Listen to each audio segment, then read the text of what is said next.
Hey, what's up everybody? Welcome to another review. Today we're going to get started on the MDLX 3.0 Optimus Prime. It's their take on their G1 Optimus. I remember my Bumblebee video, I made the mistake and called it the movie Bumblebee. I was fucking wrong, and that's my bad. But today we're going to talk about the MDLX 3.0 Optimus. And I gotta say, just like with Bumblebee, I am impressed. I really am impressed. This is wow. Like, and it's not even on the level of like the die-cast parts, stuff like that. This is a smaller scale, kind of just like to fit in your collection and really gives you that super articulated Optimus that's also stylized, but also looks really good too. And I think it has the best of all of those features. So let's get our look. We're going to get our look on. Got them all posed up, looking really good. My lights are trying to focus on that stuff, but these black windshields definitely going to reflect some light. But as you can see here, this guy is nice. He just looks really good right out the gate. And just to show you, when you open up your package, they give him his little backpack kibble. This is because you don't want your Optimus Prime to feel naked as like a transformer. This guy does not transform, so this back piece will come separated. But as you see, you just kind of really just tab that in and you're good to go. No problems, no issues. Now, articulation wise, this is where this guy really shines, just like Bumblebee. So as I sit here and rotate those arms down, and just in case you haven't seen it, there's Pog, there's Foosh Robo, who also did reviews way before me. I'm just sitting out here just late in the game because there's a lot going on in life. But yes, I'm gonna stand up straight up, and we're gonna talk about our look and articulation. Now, there's no light up feature. There is some die cast. Now our Optimus can look up, right? That neck, as you see, it pokes out just a little bit here at the top, but we can look down. So that means smaller robots, you know, that kind of thing. We can tilt left and right, and this is going to add to our articulation later. Our arms can lift up. Now, what's crazy about this is when you push it back down, you see that ball joint right here kind of just lap over.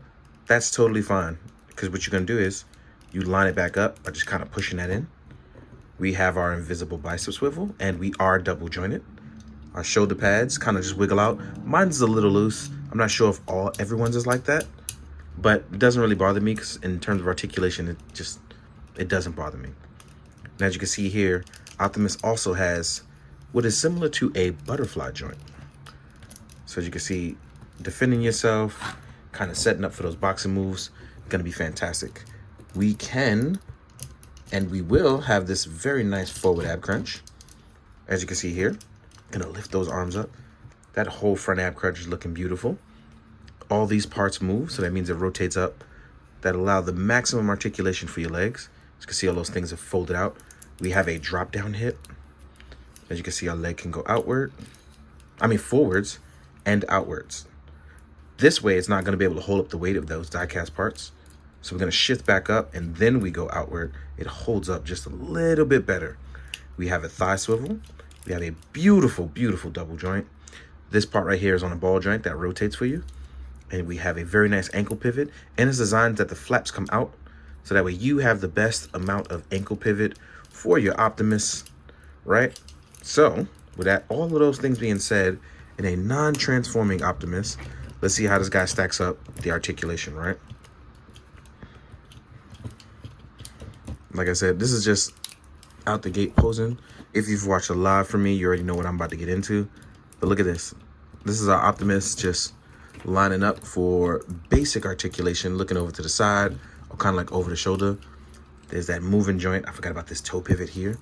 But we can line Optimus up to really look like a really good comic book counterpart of himself, that especially that IDW stuff. Look at that. And then if we want to rotate it, do that Optimus jumping pose. We'll get to the weapons and hands in a second. Right? Optimus Da Vinci, right? And then even just that waist swivel. So that way if you want to throw haymakers. Look at that. Or this is just straight, but you know what I meant. This Optimus has the moves. I really do love and enjoy this. Now, as far as balancing goes, pretty sure he can balance as well too. And I've lost a piece posing up too much. But let's do some Bruce Leroy, Bruce Leroy, right? Let's go with our a peacock punch, right? And this guy's actually balancing, even with that piece popping off. Me having fun posing him up, balanced up, not a problem. And this is what I kind of like about 3-0 stuff. Even with stuff popping off, it's meant that it can pop back in. They want to have the maximum play, but also the maximum look on stuff, and I really do appreciate that. Oop, did I pop it on the wrong way? No, I popped it in the right way. Just want to make sure. But yes, another really nice feature on this Optimus is that you can remove the front chest plate. And I'm just jumping ahead into accessories. If you want to add the Autobot Matrix of Leadership, you can literally just plug it right in his chest. And it's magnets and tabs. So listen, you see the magnets and tabs. Just line it up, press back in. You shouldn't have any issue. I always have issues on camera, but never when I'm not. Right? And now we are going to talk about our accessories. Actually, I'm gonna leave Optimus like this. Pretty posed up. Now we're gonna talk about some of our accessories for Optimus. Let me move back just a little bit. There we go. I felt like I was a little too close. Now, we do have an Energon axe. So we have a stylized Energon axe. I like the clear use of orange plastic to resemble that old classic G1 though. So I really like the look of this. I'm gonna put that to use. Then we have his blaster. Again, more long, more stylized. No removable magazine, which I'm okay with. Right? We will get a ton of hands. So this is where it gets crazy because he actually does have a ton of hands, and I do not have them all set out and normalized. So we have these open action hands, which are gigantic, I think, right? With these open action hands. We do have 2 pointing hands. So you can point whether it's left or right, or, you know, talk to your headset of yourself. These sort of command hands. You will get trigger hands, obviously for holding your rifle. Left and right. There's a nice little wash on them too. Then you'll get this sort of axe holding hand. This is definitely the axe holding hand. Oh no, these are more like a. Oh no, I don't know what these are. These seem like the axe holding hand, but they're not, which is crazy. This is probably going to be a specialized hand for holding it, right? It's got to be, but it looks like martial arts hand, which is odd. I'm not really sure what this is though, but I'll find a good use for it all the way. Right? And then we have the actual item holding hands. So this is for holding your Energon axe or any other weapon. Let's actually put this in there so you guys can see. Right?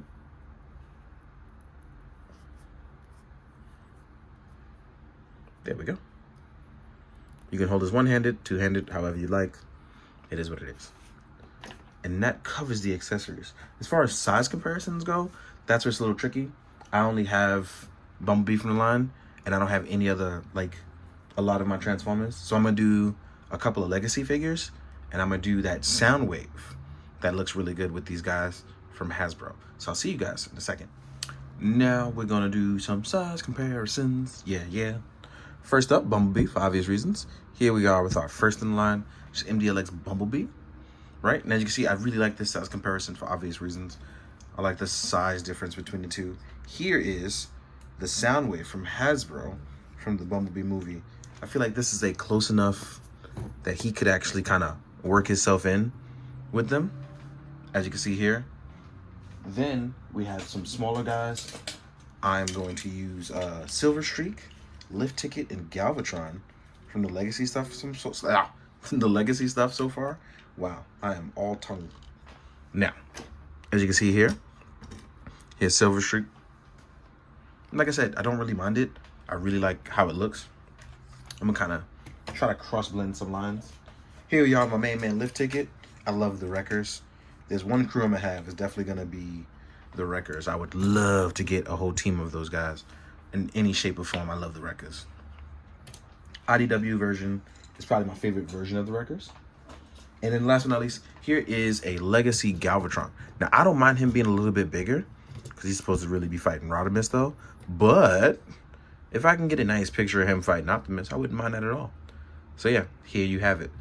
It's not really a very long size comparison, but it is fun. So I hope you guys enjoyed the photos at the end. Shout out to 30 for sending this over as a review sample. I like the first one. I definitely love Optimus. I hope we get a Nemesis. I hope we get, like I said, do the records. 30, if you're watching, you know, I'm all down for the records, bro. I need it. I need it. But thank you for watching. Thank you for all those people who have sent me very nice messages in the time of losing Ginger. I appreciate you guys. It means a lot. And I'm trying my best to get into good spirits. It has not been easy, but this video is helping. So as always, please take care of yourself. Tell your loved ones that you love them. And pet all your pets. All of them. All of them for me. And as always, please be good, do good. Drink your water, guys.